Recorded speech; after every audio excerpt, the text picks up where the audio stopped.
Köp qaynaverme, күлімсірді o soğuqını. Çin dildən sözləvatqınınğa işinimən. Seni düşünüp turupdimən. Meningmi yaşığım kelidi. Yo'qluq busuğuzda turganda odam hayotning qanchalik qimmatli ekanligini his qildi. Onamga yuragim yetishidi. Men uni bakmi yaxshi ko'raman. Balliq chaqlarimdan tortib yaxshi ko'raman. Lekin buni o'ziga aytgan emasman. Ammo nimali bo'lmasin, Rim noibi yodingda tut. Sen bir odamning jonini qutqizishing mumkin edi. Buning uchun sana cho'nqur tashakkur etish kerak. Men bo'lsam ko'pni xalos qilishim, hatto bizdan keyin keldiganlarni xalos qilishim kerak. Xalos qilish demsan, sen yer yuzida bo'lmasangmi xalos qila olamsan? Ha, buning uchun yer yuzida mavjud turishim shart emas. O'zingdan ko'r. Bu gapga yana qaytmaymiz. Qat'iy qilib dedi Ponti Pilat, yana tavakkul qilishni xohlamay. Ammo savolimga javob bersang dedim. Dedi u taxt oldida tik turgan peti o'skilan qoshlarini turib o'ylangan holda. Hozir paranglashish sana malol kelmamdi, deb so'rdi u bir oz jim turgandan keyin Aysaga yaqin kelib. Agar ig'ir kelsa mayli, o'zingni zo'rlama. Men seni tutib o'ldirmayman. Seni g'ulfaqda kutib turishidim. İxtiyar sende hükümdar. Emrinde intizarman, deb javob berdi suhbat ishi go'yo tog'da o'lim azobi saqlab turmagandek va hukmdorga tiniq ko'k ko'zlarini ko'tirib qaradi. Uning nazarida aks etgan fikr xiyol qudratidan prokuratura boshlig'i tong qoldi. Tashakkur deb minnatdorlik bildirdi Ponti Pilat kutilmaganda. Bundaqda mening oxirgi savolimga javob ber. Şunu bilmegiçe tinişmayman. Azat odamlardek paranglashayli. Men sana bağlıq emasman.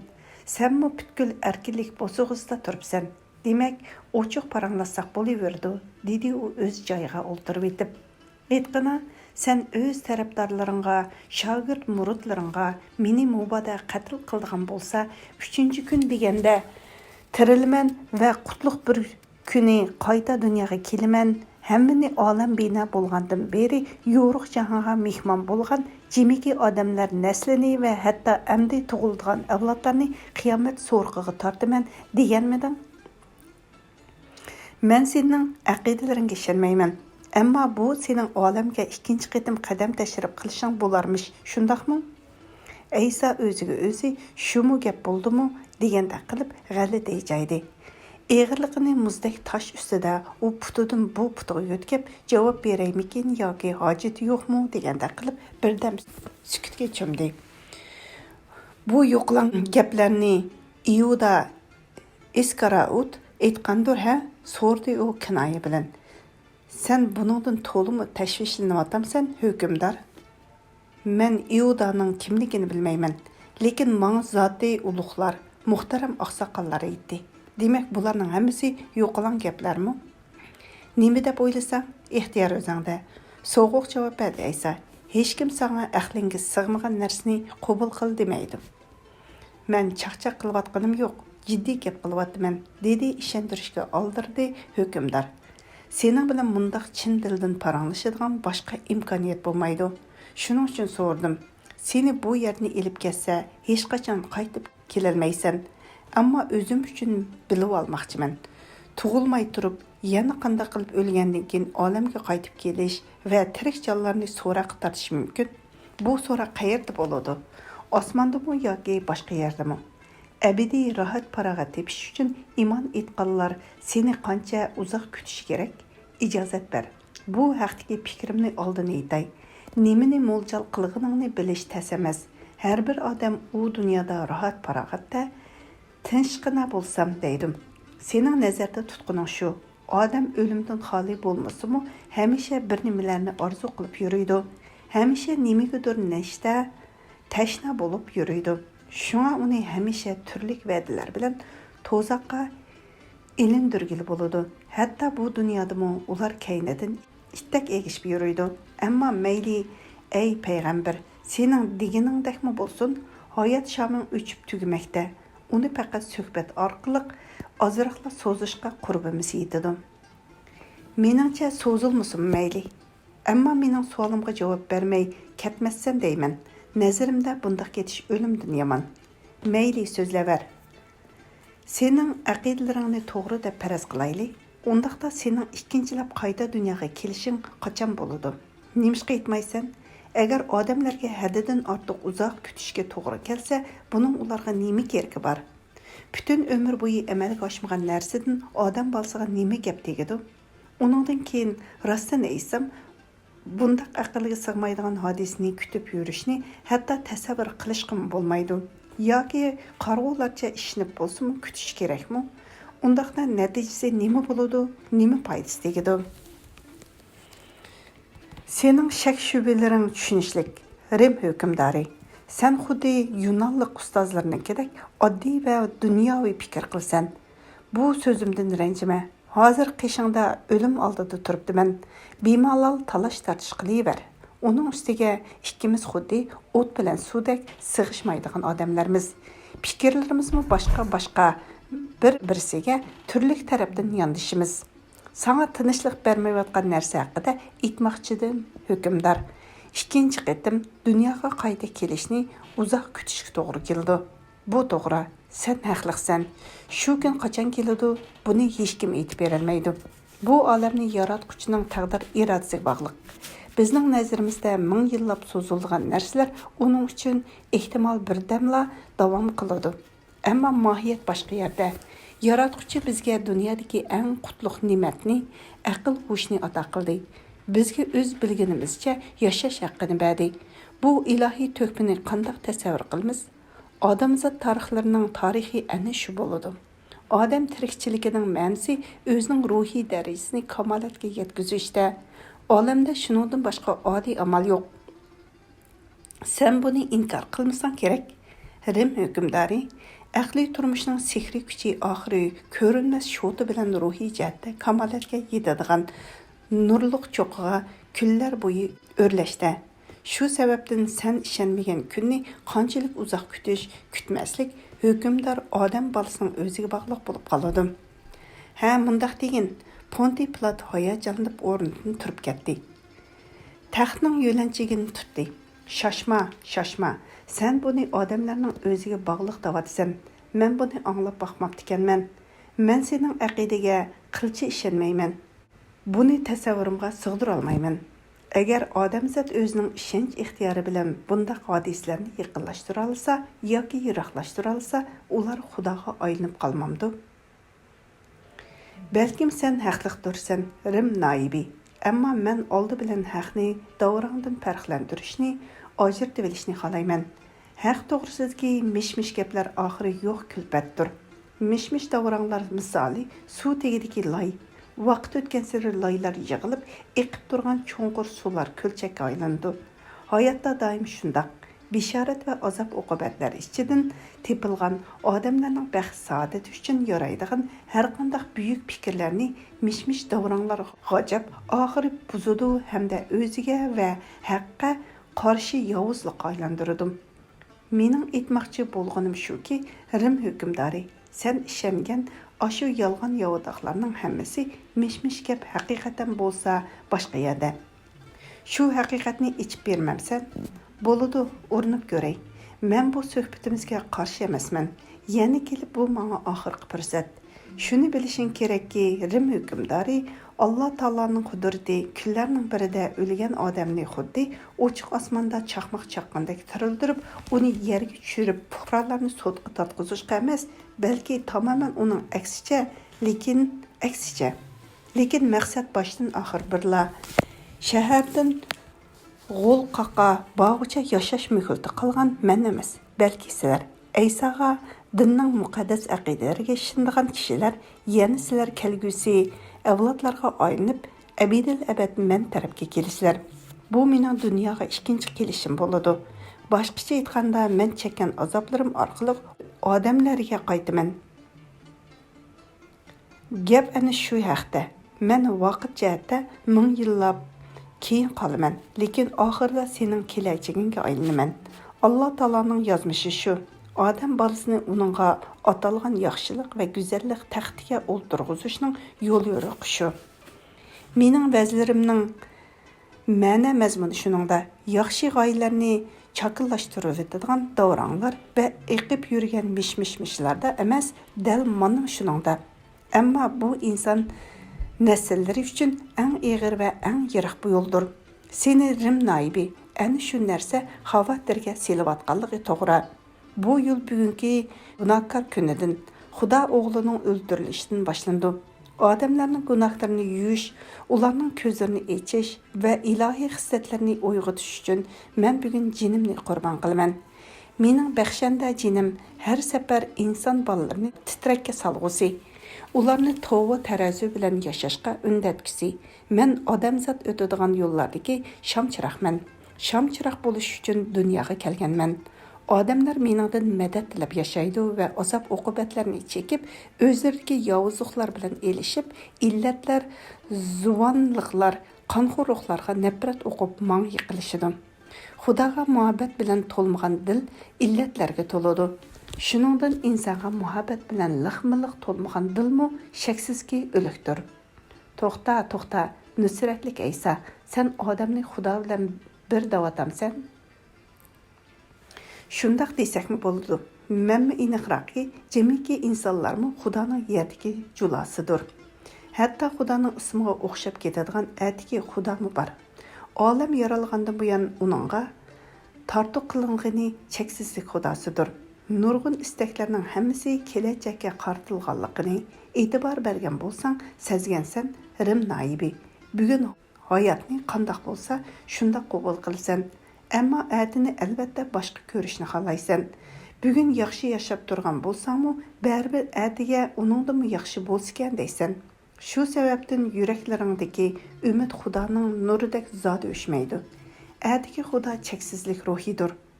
Bir butunlikdan olganda u hamma narsaning mohiyati, inson amallari va intilishlarining jam bo'lishidir. Ana shu sababdan atigi Xudoning qandoqligi uning go'zal yoki xunuk ekanligi, oq ko'ngil yoki qora niyat ekanligi odamlarning o'zlariga bog'liq. Mana shunday o'ylash o'rinliq va zarur. Yaratquchi egam tafakkur qila oladigan yaratuvchilardan shuni talab qiladi. Shuning uchun yer yuzidagi atigi hayot to'g'risida odamlar o'zlari qayg'ursin. Har bir odam atigi Xudoning ajralmas zarechisidir. İnsan öz gününün hakimi ve yaratquchisidir. Aldırma, senin vahimilik kıyamet günü degenin nerede kaldı? Kıyamet günü, onun her günü beşimizden ötüvatqanını oylap bakmagan mıydın? Rim naibi, hayatımızın turgan bütkini kıyamet gün demekçi misin? Şundak bolsa gerek, Rim naibi, adam atını to'qilanat qilishdan boshlab azob uqubatlar, qiynashlar ichida o'tgan. Asrlar bo'yi ma'lum odamlarning boshqa odamlar ustidan yugurgan zulmlari tufaylidan yomonlikdan yomonlik, noahlikdan nohaqlikni ko'paytgan bu yil yo'riq olamda istiqomat qilayotganlarni bir-birsiga o'gatgandir. Odam ota bilan Havo ona jannatdan qo'g'langandan beri qandoq zulm o'pqanlari echilmadi. Odamzatning beshi ne urushlarni, shafqatsizliklarni, qotilliklarni, qo'g'landi bo'lishlarni, adolatsizliklarni, haqoratlarni ko'rmadi. Yaxshilikqa qarshi, odam tabiatiga qarshi olam yaratilgandan beri yer yuzida yuz bergan hamma dahshatli cho'ng gunohlarchu. Bularning qaysi biri qiyomat kunidagi so'roqdan kam? Tarixning asli vazifasi nima? Aql egilarini shafqat va muhabbatning ilohiy yuksakliklariga ko'tarishmi? Ammo insonlar tarixida qanchilgan dahshatli sinoqlar bo'lmadi. Oldinda bo'lsa dengiz to'lqinlaridek qaynab, quturab turgan yovuzliklarning bosh oyog'i ko'rinmaydi. Buning jahannamning qiyomat kunida nima farqi bor? Undaq bo'lsa, ey Nasara Isa, sen tarixni uning yovuzligidan to'xtatib qolmoqchimisan? Tarixni hech kim to'xtatolmaydi. Men odam bolalarining еңі ve hareketlerden qabahatni tugatmoqchiman. Men shuningga qayg'uraman. Undaqda tarixning o'zimi bo'lmaydi. Qandaq tarix sen o'zing qayg'urayotgan tarixni aytayotsan, u tarixni odamlarning xotirasidan o'chirish mumkin emas. U bo'lmagan bo'lsa-da, o'zimizni Xudoga yaqinroq sezatdik. Men seni tushunib turibdiman, hukmdor. Lekin haqiqiy tarix insoniylik gullab yashnagan tarix texi yer yuzida boshlangani yo'q. Sabr qil ey Aysa. Hozircha meni bir chetga qo'yib turayli, ammo sen Aysa odamlar bilan xalqni shu maqsadga qanday yetkazmoqchisan? Adolat saltanati tiklaymiz. Uningda podshohlarning zo'ravonligi bo'lmaydi. Shunda qilamiz. Shuning o'zi yetarlikmi? Agar hamma shuni xohlasa albatta. Qiziq gap. Xayr bo'pti. Men gaplarimga obdan quloq soldim. Aysa, sen uzoqdan ko'zlagan ekansan, lekin sen o'zingga haddidan ziyoda tamanna qo'yibvatdingmikin? Odamlarning ishonchlariga haddidan ziyoda umid bog'layvatdingmikin? Jazo maydonida bo'lgan razil ishlarni unutib qoldingmikin? Shahar qal'asidan chiqishing bilan buningga ishonch hosil qilsan texi. Biroq sen tarixning yo'lini burib o'tolmaysan. Bu daryoni hech kim buriy olmaydi. Men bir narsaga hayronman. Nemishqa hammadan burun o'zingga tutishadigan o'tni yoqsan? Dunyo podshohlarsiz dunyo bo'lolmaydi. Ba'zilarning qudrati shavkiti, ba'zilarning itoatkorligi bo'lmaydi. Sen dunyoni boshqacha o'zing to'qib chiqqan tartibga solaman, yangi tarix yarataman deb bekor avora bo'lyapsan. Podshohlarning o'z xudolari bor. Ular sen o'ylab topgan xudo atiga sig'inmaydi. Atining cheki yo'q, chegarasi yo'q. U hammaga havodek baravar tegishlik, hammaga baravar mansub bo'lgan narsalarning qadr-qimmati bo'lmaydi. O'rni bo'lmaydi. Shu vajidan podshohlar hamma narsaning ustidan hokimdordir. Dunyoda hukm surayotgan podshohlar ichida shavkatlik Tivri xudolarga suyumlikdir. Uning taxti davlati bo'lgan Rum saltanati jahonning yerimini egallab turibdi. Men Tivrining shon shavkati ostida Yahudiyada hokimlik qilyapman. Hayotimning ma'nosi shuningda deb bilaman. Vicdanım pak, mengu g'olib Rumga xizmat qilishdan ortiq sharaf yo'q menga. Har bir odam o'ziga o'xshagan boshqa biror odam ustidan hokimlik qilish uchun o'lib tirildim. Senmi buningdan mustasno emassan? Rim naibi, hammadan yomon yerimi shuningda. Sen dunyo shunda qurilgan-ku deysan.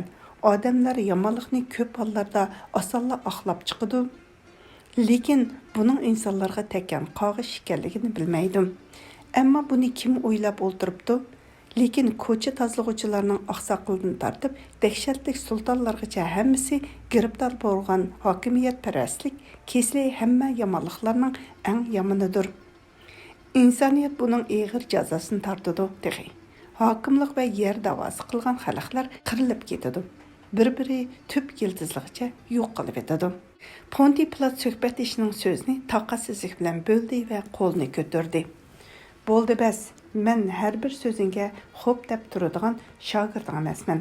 Yetar, tilning so'nki yo'q, og'zida nimalarni qilmaydi kishi. Aysa, sen qancha karomat ko'rsatma, hammasi behuda. Hokimlar boshqaradigan dunyoning boshqacha bo'lishi mumkin emas. Uning o'l teshi shuningga qo'yilgan. Abidil abad shuningda turadi. Kuch kimda bo'lsa, hokimiyatmi shuningda bo'ladi. Dunyoning tizginini zo'rlar o'z qo'lida tutadi. Osmondagi yulduzlarni o'z o'rnidan ko'chirgili bo'lmagandek, bu nizommi hech qachon o'zgarmaydi. Qani o'zgartib boqqina, odamzod uchun bekor qayg'uryapsan. Hayotingni qurbon qilganing bilan uni qutqizolmaysan.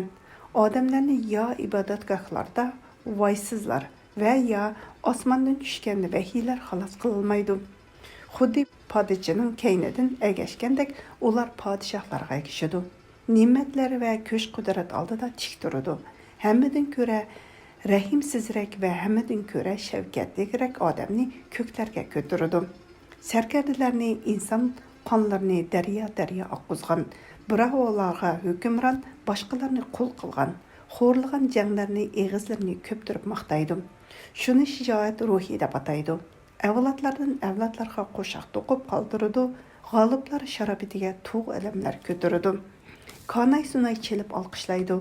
To'mirlardagi qonni ko'ptiradi, qasamyatlar qilishadi. Boshqalarga bir g'irishmi yer bermaymiz deb qasam ichishadi. Xalq nomi bilan qildiq urush aqlindi, zurriyat deb tushundirildi. Avlodlar yurt dushmanlariga nafrat ruhida tarbiyalandi. O'z shohimiz yassun, boshqa shohlarning kuli ko'kka so'rilsin, tez çöktürülsün, illi band kılınsın, yer suları tartıb elinsin dep çoğan selişidi. Ata-bovalar zamandan ta hazırgacha hayatning yaşashning bütün lezzeti mana shuningda emasmi? Sen bolsang aysa, bularning hammasini qarlab, la'nat tamg'isi basmoqchisan. Sho'rliq bechora va g'erib qurbonlarning holiga ichansan. Hamma joyda xayri baraka bo'lishni orzu qilasan. İnsanның vahshiy hayvon ekanligini, vujudimiz tuz tamsiz yashalmagandek, bu hayvonning urushsiz kun kechirilmaydiganligini unutib qolasan. Yilla saqchilarning qo'rshovida g'o'lqoq tarafga qadam qo'ysan. Hech bo'lmaganda qatl qilinishning oldida mana mushu soatda nimada xatolashib, qayerda xatoga yo'l qo'yganligingni bir boshdan o'ylab baqsang bo'ladi. Sening bilan xayrlashish oldida bir narsani aytib qo'yay. Sen yovuzlikning yıldızını odamlarning haddi hisobsiz hokimiyat parastligida, xalqlar va ellarning bir-biri zo'ravonlik bilan bo'ysundirishida ko'rsan. Ammo buning bilan o'z gunohlarini yana ko'paytirib olasan. Chunki kim zo'rlikqa qarshi bo'lsa, demak u zo'ravonlarga qarshidir. Sen adolat saltanatini qurish niyatida Rim davlatiga qarshi chiqyapsan. Rimning kundan kunga eshib berayotgan kuch qudrati butun jahon miqyosidagi hukmronligiga to'salg'u bo'lmoqchisan. Yolg'iz shu badniyating uchunla seni 3 navbat qatl qilsa arziydi. Bunchalik saxovatning nima hojati, ey yaxshi hukmdor? Biz bir navbatimi yetib oshidi. Ammo gapimiz chala qolmasin. Rasmini g'o'lqofga saqlab berib, jallatlar optab turida, nurida sarg'ayib ketgan bo'lishi mumkin bechoralar. Lekin gapimizni tugataylik. Bu mening o'lim oldidagi oxirgi iltimosim. Shunda qilib Rim noibi, seningcha haqiqiy kuch-qudrat zo'ravonlikda ekan. Lekin dunyoda boshqa bir kuch bor. Bu yaxshilik kuch-qudrati. Buningga tirishish meningcha qiyinroq va murakkabroq. Savobli ishlar uchun urushishga qaraganda ko'proq matonat va g'ayrat harakat kerak. Noib, sen o'limim oldidagi eng oxirgi suhbatishimsan. Shuning uchun so'zlarimga quloq sol. Men sana dilimni ochmoqchiman, lekin sen cho'chima. Seningdan marhamat tilamoqchi emasman. Kulkamni qistama. Shuning uchun xavotirlanib ketma deb oldin ta'kidlab qo'ydim. Endi buni faqat sen bilasan. Tunigun akşam içimge bir qo'rqinch tushdi. Avval hech bir sababsizla nemishqa bundaq bo'laman deb o'yladim. Gefsim nomiyada havo tinchiq emas edi. Idirlardagi bog'baralardan g'urg'ur shamol urib turadi. Faqat menla o'zimni qo'yg'ili joy topolmaydim. Ko'nglim g'am, hasrat, qo'rqinchga patdi. Yuragimdan osmonga musbat o'rlashga boshlagandek bo'ldi. Hech yengillik sezmaydim. Qazoyu qadari butilgan soat kelganligini ko'nglim sezatdi. Bosug'iga o'lim shapsi keldi. Shu chaqda dahshatga tushdim. O'lim har bir tirikjon uchun tugamas zulmat. Nemishqa shundaq bo'lasan, Zahra xandalik bilan qaradi Ponti Pilat jinoyatchiga. U dunyo nima bo'ladi? Ey Nasar, sen hayot o'lim bilan yaklanmaydi degan emasmiding? Yana yo'qlan gaplarni tilga ilyapsan. Hukmdor. Boqiy olamda ruhlar xuddi suv ustiga tushgan soylardek ovozsiz kezib yuriydim. Bu bilgili bo'lmaydigan makonlarki, bilgili bo'lmaydigan xiyollarning namoyon bo'lishi bo'lib, u yerlarga odamning vujudi yetib borolmaydi. U boshqa koinot, u bir hayotki, uni asla bilgili bo'lmaydi. U makonsiz joyda vaqtning o'tishimi boshqacha, uni yer vaqti bilan o'lchashga bo'lmaydi. Xo'sh, gapimiz o'lchamlik hayot, yer yuzidagi hayot ustida ketyotadi. Meni go'yo hamma narsa bir yoqqa tashlab qo'ygandek g'alati bir his chulg'ib oldi. Shu kechasi Gefisman beg'ida tinchligimni yo'qotib, sovuq shamolda kezib yurdim. Soydek parishon bo'ldim. Koinot qavatlarida meningdan boshqa idrok egasi qolmagandek edi. Yer ustida ushqandek bo'latdim va na yo'ruq kun ichida, na zulmatlik tun ichida biror yerim tirik inson bolasini ko'rmaydim. Hammasi o'lgan edi. Hammasini o'shgan yong'inlarning qapqara kullari qoplagan edi. Zemin bara-bara xarabılıqqa aylangandek bo'ldi. Ne orman yo'q, ne ziraat, ne dengizlarda kemilar yo'q. Faqat yiroqlardagi alliq oyoqlardan xuddi shamol hasratlik ingirgandek, xuddi tüy yo'q yer honglarga tömür tarangshigandek, xuddi qabrlar ustida qo'ng'iroqlar jiringlagandek to'lim g'alita zingildigan ovoz keladi. Men bo'lsam osmon tagida qo'rqinish va hasratga to'lib yakka yegana pardak puchib yuratdim. Qalbimni yomon xavf va xatar iztiroblari o'rtaydi. Mana oxir zamonmi yetib keldi deb o'ylaydim. Meni boshqa bosgan hasratga zotli chidiqli bo'lmaydi. Odamlar nelar qoldi? Men beshimni endi nagimi qo'yay? Jinimga to'plan o'rildi. Mana Rabbana oxirgi kun uni barcha inson nasllari interes bilan kutgan edi. Mana qiyomat, mana idrokning oxiri, aqlliq yoritishning oxiri nimishqa bundoq bo'ldi? Bu halokat, bu tüy yo'q hang nereden keldi? Nimishqa o'z yiltizimizni o'zimiz qirqidik, ko'ydirdik. Xiyolimga kelgan fikrdan dunyo ko'zimga qorong'u ko'rinib ketdi. Mana odamlarni so'yganligimning jazosi, dedim men. Mana o'zingni qurbon qilganing uchun topgan ajring. Oxir odamzotning qahrlik dunyosi quturab, xuddi o'z zuhri bilan o'zini o'ltirgan choyandek o'zini tugashtirdi. Xuddi o'z zahri bilan o'zini o'ltirgan choyandek o'zini tugashtirdi. Oxir odamlarning odamlar bilan chiqisholmasligi, g'oyalarning g'oyalar bilan chiqisholmasligi, takabburliklar va hokimiyat parastliklarning chiqisholmasligi, mutlaq hukmronlik huzurini surgan buyuk podshohlar chin tirnog'igacha qurollangan. Son-sanoqsiz o'zaro qirg'inchiliklarda qozonga g'albalar bilan kirildigan, munofiqlarcha hamdu sanolar o'qiydigan va qo'llarda qarg'ularcha bo'ynini egib әкшідіған xalqlarning chiqisholmasligi shu vahshiyona xotimaga ilib keldi. O'ziga ato qilingan ilohiy aql to'kpilarini yo'qlik dashtiga ilib ketgan insonlarning yer yuzida qoldirgan narsalari teg'ishimi? Xudoya, dilimga isyon tushdi. Nemishqa aql idrok til zubon berding? Nemishqa ularning qo'llariga arik ato qilding? O'zlarini o'zlari qirisin dedingmi? Jannatdagi zimminni boshdan oyoq şərməndiçilik görüstanığa aylandırсын devedіңmi? Mən şundaq yığılıdım.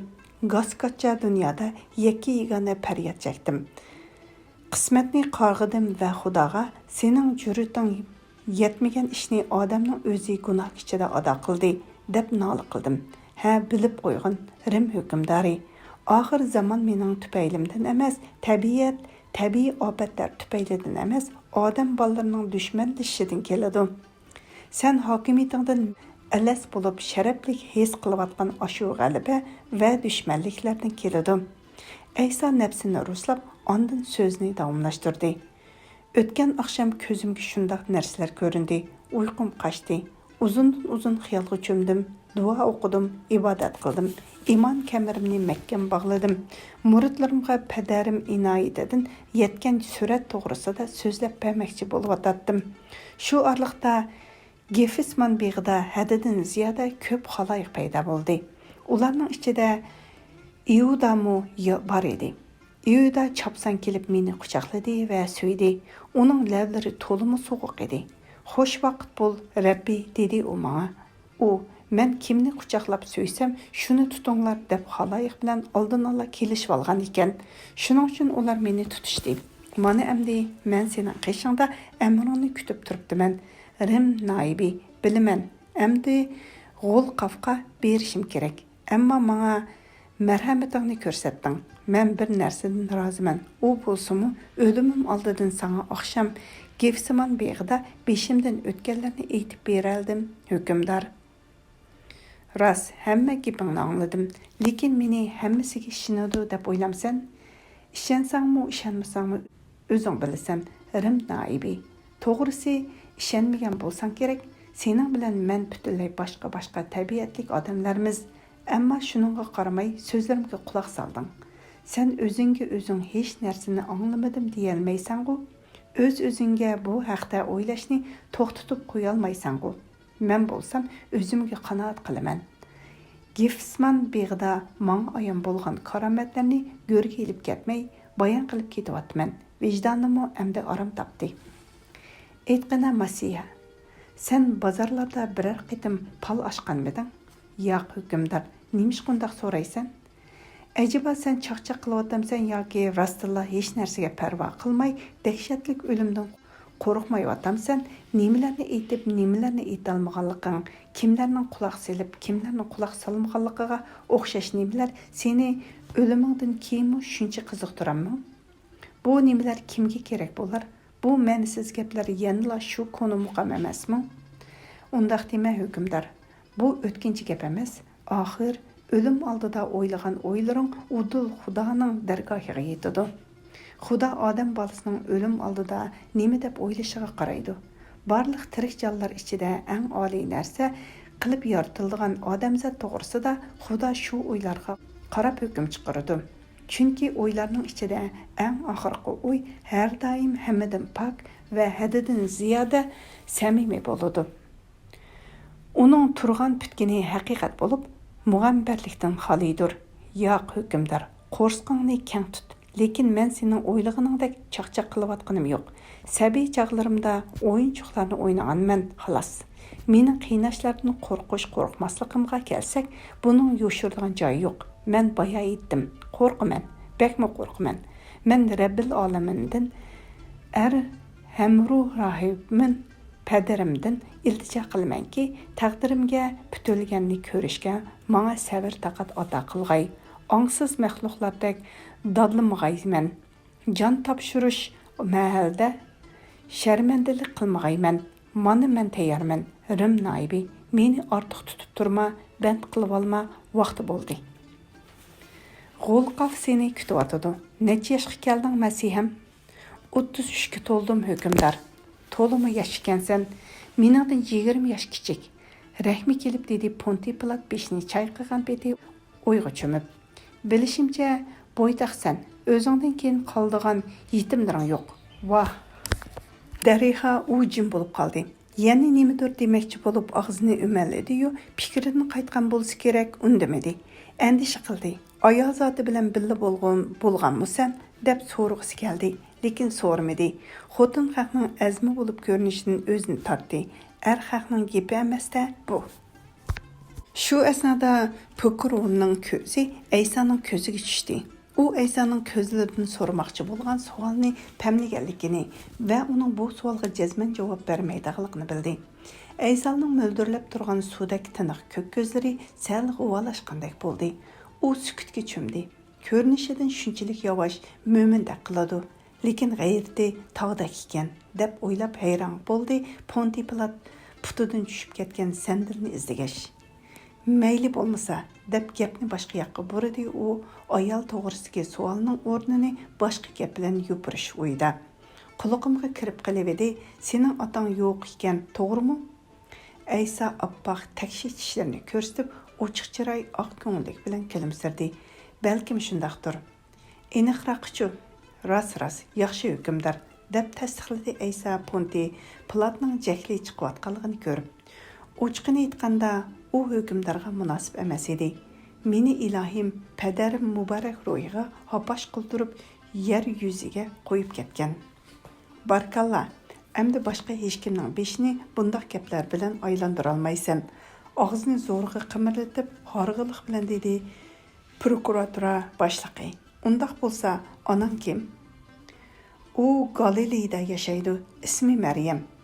Tuyuvatıman, bugun yetib kelsa kerak. Kechacha yo'l mangdi. Bilmadim. Farzandining holi uni nima qo'ylarga soldikin? Qo'pollik bilan dedi Ponti Pilat Nusratdan chiqqan devoni bilan so'zilib ketgan suhbatga chaq qo'yishni aytdi. Shuningdek keyin so'latlik yo'g'on bosh, chiroyi sat ko'z qarashlari nashdardek yelkisiga oppoq yepinchi tashlagan prokuratura boshlig'i Agima ayvonning buravaqlari ostida qaddini rostladi. Alqissa, oxirgi qitim aniqlab qo'yayli, dedi u qat'iy qarorga kelgandek. Otang kim edi? Yusuf. Onang Maryam. Nusratda dunyoga kelgansan. Yeshing 33 da, bo'ytaqsan, bolalaring yo'q. Xaloyiqni isyonga chaqirgansan, ulug' Beytullah muqaddasni buzib tashlayman. 3 kun ichida yangisini bino qilaman deb to'polon ko'targansan. O'zingni payg'ambar Yahudining podshohi deb gap to'qigansan. Sening qisqacha tarixing mana shundoq. Mening tariximni so'zlab o'ldirmaymiz, lekin sana aytib qo'yay, sen tarixda qolsan. Ponti Pilat ovozini ko'tarmay asta so'zladi. Aysa hukmdorning yuziga tik va jiddiy boqib, "Butunlay qolsan. Qo'ysangchu", ochiq kelib qo'lini shiltidi Ponti Pilat. Nimani qilgan bilan Aysaning bu gapi uning ditiga yoqdi. Ammo ovozini o'zgartib, tantanlik holda tarixda shavkatlik podshoh Tiveri qoladi. Uningga shon-sharaflar bo'lsin. Biz bo'lsak, uning sodiq nökərləri. Bərabər tarixda sen qalsan, Ponti Pilat. Qaysarlik bilan takrorladi Qudusdan chiqib, G'ulqafga kelayotgan zot.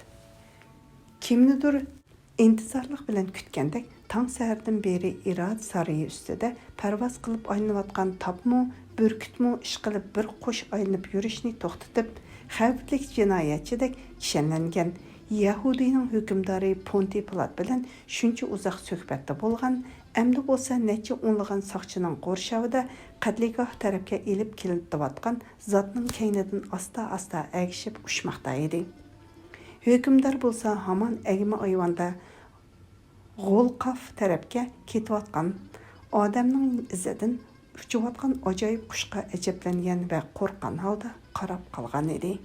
Bu qandoq ajoyib ish bo'ldi deb pichirladi hukmdor taajjub va tashvish ichida.